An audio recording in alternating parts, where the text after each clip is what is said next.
ఈ పిల్లలు ఏడుస్తా ఈ కీర్తన రాస్తారు.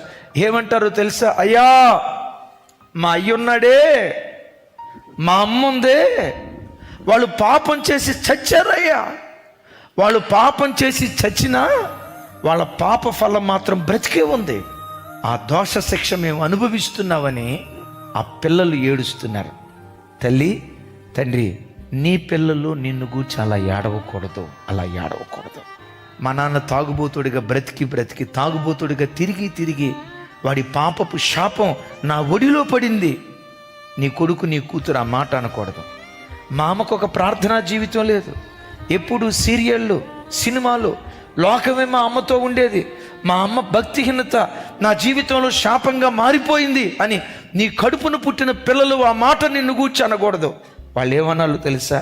మా అమ్మ కన్నీటి ప్రార్థన పర్రాలయ్యా, మా అమ్మ కన్నీటి ప్రార్థనే నా తల మీద ఆశీర్వాదాన్ని కొమ్మరించిందయ్యా. మా నాన్న మంచి భక్తి కలిగినోడయ్యా, కూర్చున్నా లేచినా దేవుడు దేవుడు దేవుడని దేవుడనే ప్రపంచంలో బ్రతికేవాడయ్యా. మా నాన్న భక్తే నా తల పైకెత్తబట్టడానికి కారణమైందని నువ్వు చనిపోయిన తర్వాత కూడా నీ కడుపున పుట్టిన నీ పిల్లలు నిన్ను గూర్చి ఈ మాట అందురుగాక.